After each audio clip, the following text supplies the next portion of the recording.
소돔과 고모라를 선택한 롯은 고민에 빠질 수밖에 없었습니다. 갈등할 수밖에 없었습니다. 왜냐하면 그는 하나님의 사람이었기 때문에 그렇습니다. 하나님의 사람이 세상에 가서 살면 갈등하고 고민합니다. 하나님의 택한 백성이 죄악 속에 살면 절망을 하고 갈등을 하게 됩니다. 롯이 그랬습니다. 그렇지만 롯은 스스로 자기가 그 위기에서 벗어날 수 있는 힘이 없었습니다. 능력도 없었습니다. 절망하고 있었을 때 하나님의 천사가 나타납니다. 여러분이 절망할 때 하나님은 나타나십니다. 내 힘으로 아무것도 할 수 없다고 생각했을 때 하나님은 오십니다. 이제 심판이 시작됩니다. 소돔과 고모라는 심판을 피할 수가 없었습니다. 12절을 보십시오. 12절 시작. 그 사람들이 롯에게 이르되 소돔과 고모라는 심판을 당해야만 했습니다. 그런데 그 안에 롯이 살고 있습니다. 하나님은, 하나님의 천사들은 롯에게 다음과 같이 말합니다. 심판이 곧 온다. 심판이 이미 임했다. 그러시면서 내게 속한 자들을 빨리 성 밖으로 끌어내라 라고 이야기를 합니다. 우리는 여기서 두 가지 사실을 배우게 됩니다.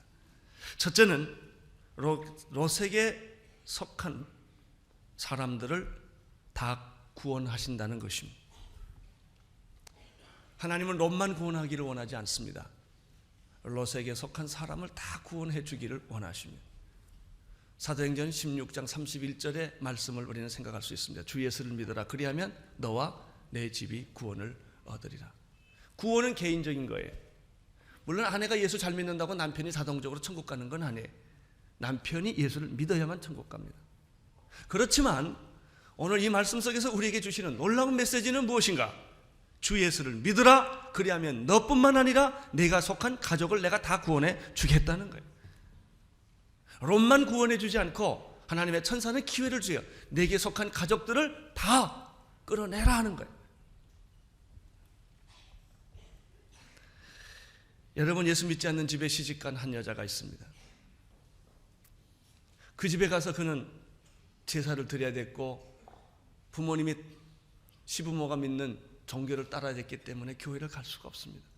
이렇게 절망을 합니다. 10년, 20년, 30년. 그러나 염려하지 마십시오. 주 예수를 믿으라. 그리하면 너와 내 집이 구원을 얻으리라.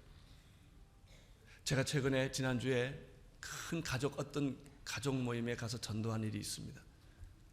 예수 믿는 사람이 거의 없어요. 근데 제가 거기 가서 무슨 일을 하나 추도 예배를 드리게 되었습니다.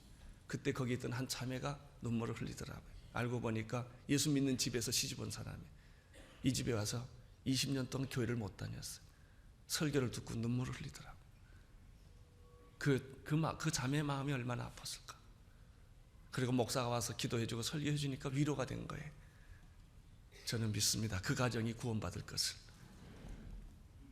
10년, 20년, 30년 기다린다 할지라도 주 예수를 믿으라. 그러면 너와 내가 속한 가족들을 다 구원해 줄 것이다. 저는 이 13절을 보다가 12절을 보다가 놀랐습니다. 하나님은 놀라우신 분이다.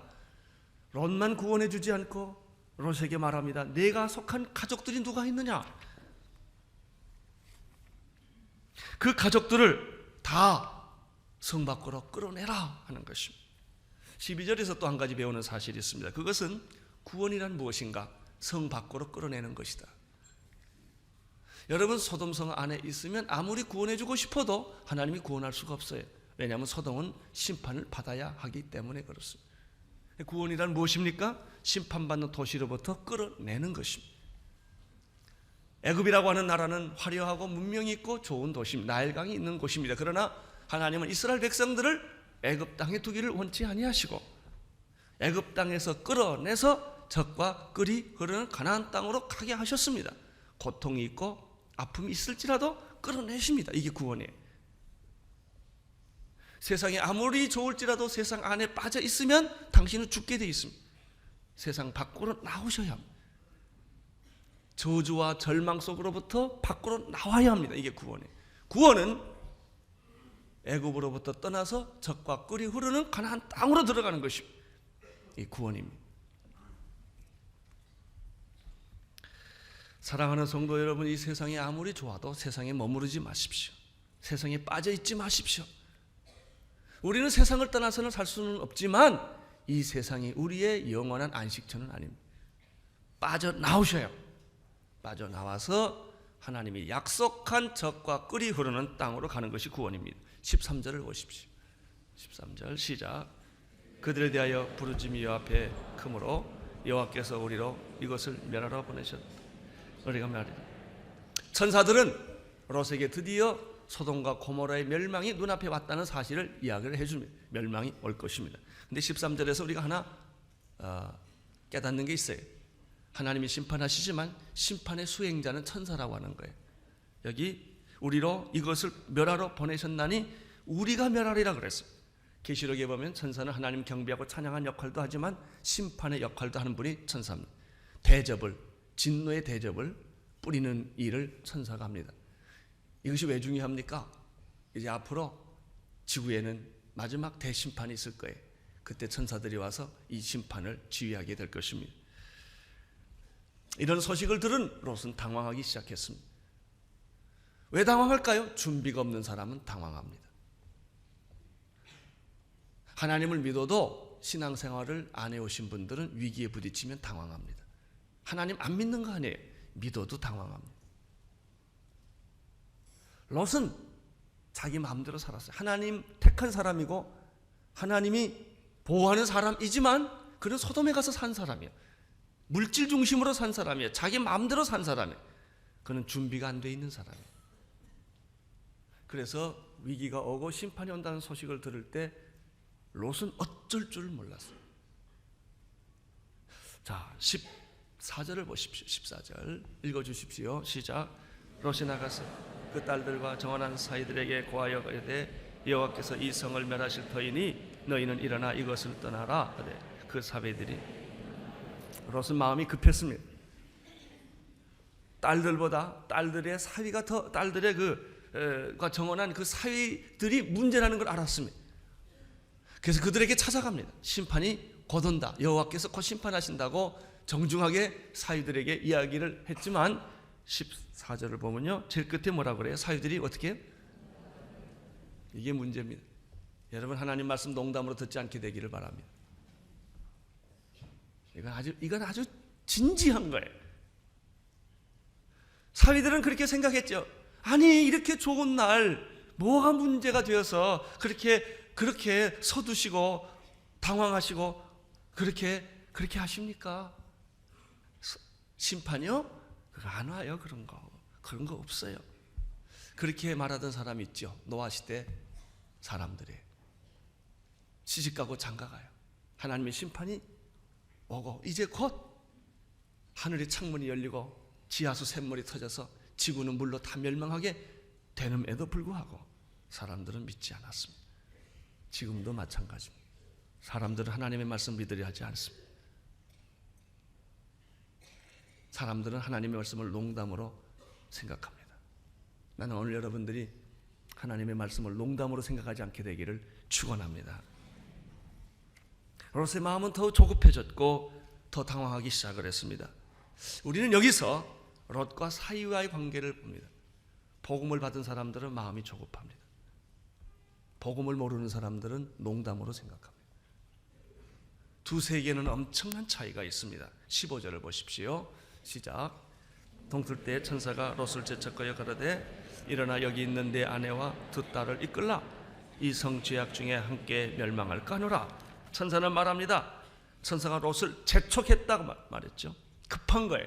왜? 천사는 지금 당장 곧 동이 트면, 해가 뜨면 심판이 온다는 사실을 알기 때문에 급한 거예요.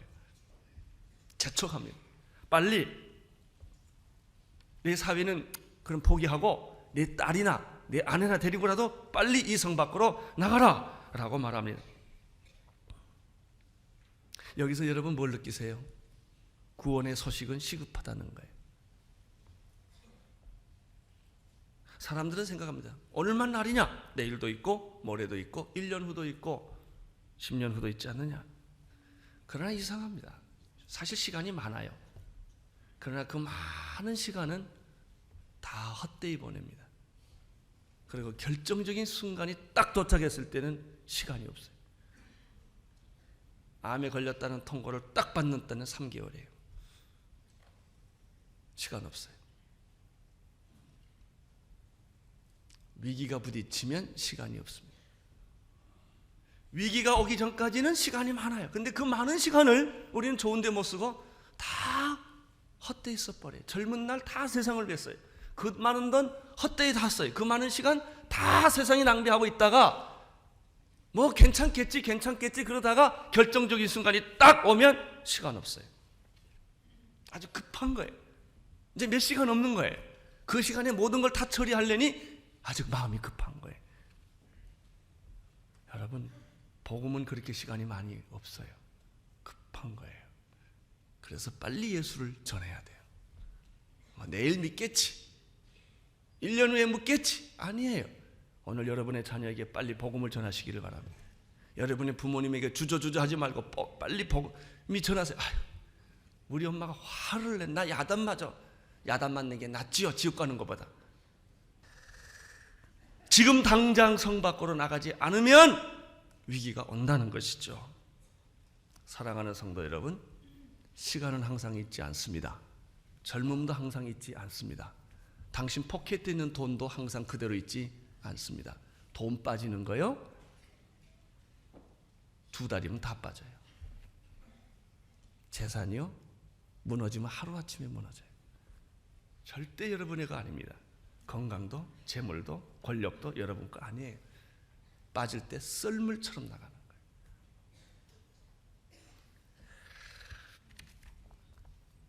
그런데 천사가 급해서 빨리 나가라 라고 다 이야기를 해 주었건만 16절을 보면 롯이 이상한 행동을 합니다. 자, 16절 롯이 뭐 했죠? 거기까지 보세요. 롯이 뭐예요? 왜 지체했을까? 몰라서 그럴까요? 다 알아요. 머뭇머뭇거리는 거예요. 우리의 문제는 머뭇머뭇거리는 거예요. 하나님 모르는 거 아니세요? 교회 안 나오는 거 아니에요. 다 알아요. 그러면서도 자꾸 머뭇머뭇거려요. 왜 머뭇머뭇거리세요? 미련이 있어서 그래요. 아마 롯 같으면 그저께 부동산 하나 사놨는지 모르겠어요. 한 달 전에 집 준공했을지 모르죠. 이걸 다 놓고 어떻게 가냐 이거예요. 내 친구들, 내 아이들 교육, 이게 다 내가 이걸 하루아침에 놓고 어떻게 가냐 이거예요. 그래서 머뭇머뭇거리는 거예요. 그래서 알면서도 못 떠나는 거예요. 여러분이 내가 이렇게 가면 죽는다는 거 알면서도 머뭇머뭇거리는데 우리의 문제가 있습니다. 롯은 머뭇거리기 시작했습니다. 주저하기 시작을 했습니다. 떠나긴 떠나야 되는, 술을 끊긴 끊어야 되겠는데, 저 사람하고 안 만나야 되겠는데 자꾸 만나는 거예요. 그러면 죽습니다. 길은 하나밖에 없어요. 죽는 거예요.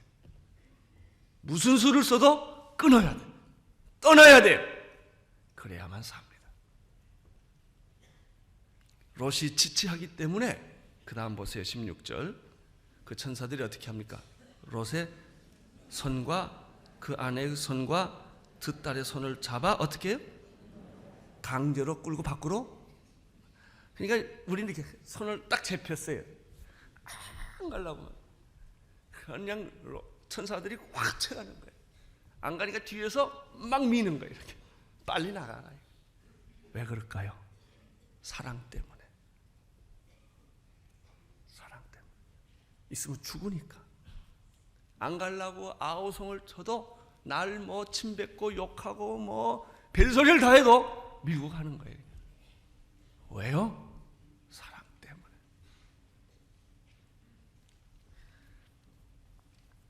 저는 여기서 16절에서 이런 생각을 했습니다. 구원이란 내 발로 가는 게 아니다. 구원이란 어떻게 구원받냐? 자기 발로 오면 얼마나 좋겠어요. 내가 늘 말하죠. 내가 넥타이 매고 신사부 입고 점잖게 말할 때 듣는 게 제일 나아요. 하나님의 손 대면 아파요. 아파. 근데 사람들은 끌려오고 밀려와요. 내 의지, 내 노력, 내 결단, 내가 하나님을 믿을 만큼 성숙한 통찰력이 있으면 얼마나 좋겠어요. 인간은 그러지 못해. 아무리 유능하고 똑똑하고 지성인이라 할지라도 하나님을 믿을 때 보면 어색하고 쑥스럽고 냉성적이고 꼭 믿어도 빈정대고 한마디 하고 믿고 그렇게 잘났어요. 정말 겸손하게 믿는 사람 내가 못 봤어. 다 변명하고 그리고 끌려오고 그저 부부 싸움하기 싫으니까 부인 입조심하게 하려고 그냥 가주는 거예요. 그냥 그렇게 억지로 구원을 받아요. 그게 구원이에요. 그렇게 인간은 하나님을 믿을 만큼 성숙한 존재가 아니에요. 지나놓고 보면 그것이 은혜였지만 믿는 단계에서는 그렇단 말이에요. 그래서 16절 제일 마지막 부분에 뭐라고 쓰여져 있죠? 여호와께서 그에게 사랑을 더해 주었다. 사랑은요 환영받는 게 아닙니다. 침뱉음을 받고 채찍을 당하고 욕을 먹는 것입니다. 그래도 하는 게 사랑입니다.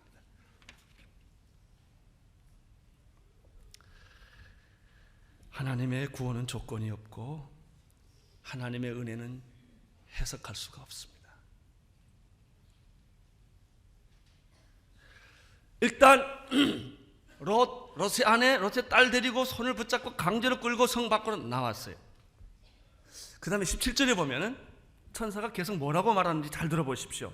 읽어주세요. 그 사람들이 그들을 밖으로 이끌어낸 이후에 이르되 도망하여 생명을 보존하라. 돌아보거나 들에 머무르거나 하지 말라. 산으로 도망하여 멸망함을 받아. 여러분, 성 밖으로 끌어나오면 다 되느냐? 아니에요. 예수 믿고 구원받았으면 다 되느냐? 아니에요. 여러분 오늘 예수 믿고 믿기를 결정했다고 다 되는 게 아니에요. 그 다음에 천사의 메시지는 저기 산 하나 보이지 않느냐? 그쪽으로 빨리 피하라. 이게 생명 보존의 법칙이에요. 도망하여 생명을 보존하라. 그 다음 구절이 아주 중요한 거예요. 두 가지가 나오는데요. 첫째는 뭐 하지 마라? 뒤돌아보지 마라. 두 번째는 뭐예요? 머뭇거리지 말라. 구원이란 예수 믿고 교회 나온 것으로 끝나지 않아요. 당신이 예수 믿고 구원받으면 끊임없이 과거가 여러분을 다시 끌어들여요. 미련 때문에, 과거에 살았던 그 습관 때문에. 그래서 구원의 삶이라고 하는 것은 뭐냐? 뒤돌아보지 않겠네요.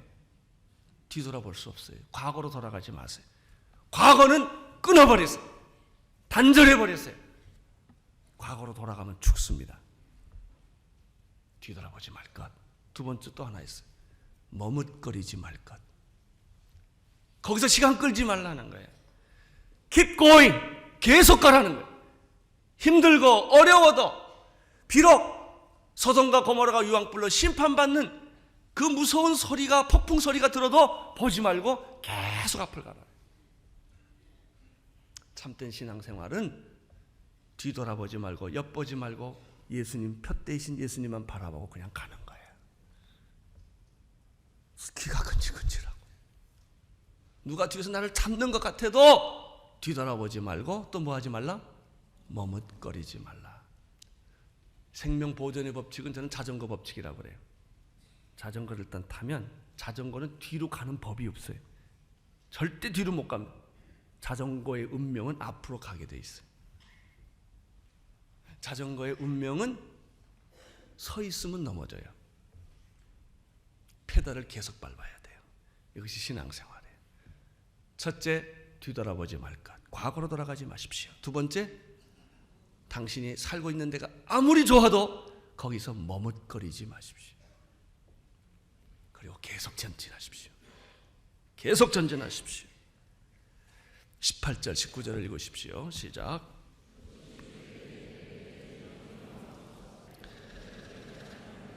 여러분, 롯이 이렇게 은혜를 입었고 하나님의 큰 사랑을 받았다면 그래도 그가 뭔가를 해야 되지 않았겠습니까?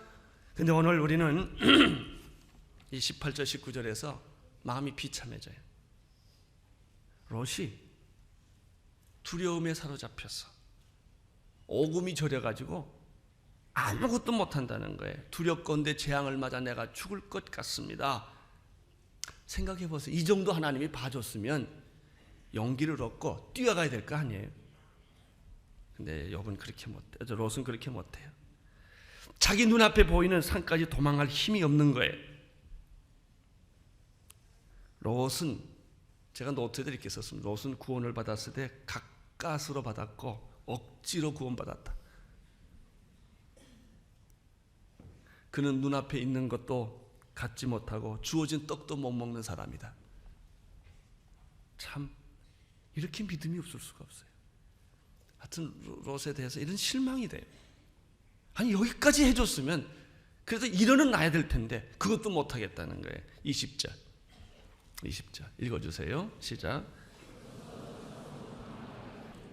그래서 롯은 이분 살아가지고 하나님 저 큰 산 말고 그 밑에 그 작은 산 가까운데 거기 좀 가서 피하게 해주십시오 이러는 거예요.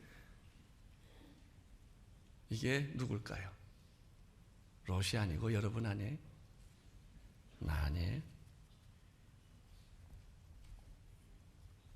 사실 롯은 그릇이 작은 사람이고 믿음도 없고 늘 주저하고 지체하고 두려워하고 소심한 사람, 다 해줘도 못하는 사람, 떠밀려가고. 그런데 나는 이 말씀을 준비하다가 내 마음에 큰 감동을 받았어. 하나님이 이런 사람을 버리지 않는다는, 야단치지도 않고요. 나 같은 귀싸대기 하나 올릴 텐데 안 해요. 하나님은요, 아브라함같이 위대한 사람만 사랑하지 않고 소심하고 의심 많고 조도 못하는 롯 같은 사람도 하나님은 구원하신다. 얼마나 놀라운지.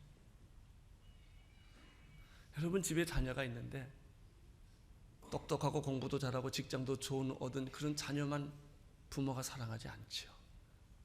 어떤 여러 가지 이유로 공부도 못했고 핸디캡이 됐고 제대로 사랑꾼이 못하는 아이가 있으면 어떡합니까? 부모는 걔를 위해서요 통장 따로 만들어요. 자기 혼자 못 사니까 더 사랑해요. 아니 어쩌면 잘난 큰아들보다 더 마음을 써요. 그리고 보호해주고 누가 뭐라 그러면 방어해주고. 그분이 하나님이세요. 그래서 우리가 이만큼 예수 믿고 여기까지 온 거예요. 하나님은 약자를 도우신다. 믿음 없는 사람을 하나님은 축복해 주신다. 21절 22절을 보십시오. 시작. 내가 이래도 내 소원을 다 들어줬는데 괜찮아. 큰 산에 못 가면 작은 산에도 가. 그러게 네가 가는 성은 내가 멸하지 않을 거야. 속히 도망해. 내가 거기 이르기까지는 내가 심판의 보따는 안 눌릴 거야. 사랑이란 무엇입니까? 사랑할 만한 가치가 없는 사람을 사랑하는 거예요. 내가 그 사람 도와줘봤자 별 볼 일 없어요. 그래도 그 사람을 사랑하는 것이죠. 그것이 십자가의 사랑입니다. 그것이 예수님의 사랑입니다. 우리는 구원받을 만한 가치가 있는 사람도 아니고 그렇게 잘난 사람도 아니요. 그리고 다 해줘도 못하는 사람. 그래도 하나님은 날 버리지 않으세요. 심판의 버튼을 누르지 않으세요. 내가 소알이라는 성, 작은 성에 도망가서 피신할 때까지 하나님은 기다려주시겠다는 것이 오늘 메시지입니다. 사랑하는 성도 여러분, 오늘 설교를 듣고 예배를 마치고 여러분은 어디로 가시겠습니까? 사랑할 만한 가치가 없는 사람을 찾아가십시오. 여러분이 무관심해도 괜찮고 포기해도 괜찮을 사람, 여러분이 아무리 사랑을 해줘도 그 사람이 나한테 사랑을 갚을 능력이 없는 그런 사람들, 그런 사람들을 돌보십시오. 그 사람 곁에 가 계십시오. 거기는 예수님이 계십니다. 기도하겠습니다. 예수님은 우리를 사랑해 주시되 십자가에서 우리를 사랑해 주셨고, 가치 없는 창녀나 귀신 들린 자들이나 병 고칠 수 없는 영원한 불구에 있는 사람들, 이런 사람들을 주님은 사랑해 주셨습니다. 그들을 버리지 않았습니다. 우리를 버리지 않으셨습니다.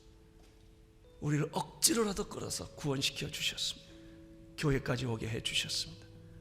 주님, 오늘 이 사랑을 우리가 깨닫는 그런 아침이 되게 하시고, 내 주변에 스스로 혼자 설 수 없는 사람들, 스스로 세상을 살아갈 능력이 없는 사람들, 그분들을 돌볼 수 있도록 우리의 마음을 축복해 주옵소서. 예수님 이름으로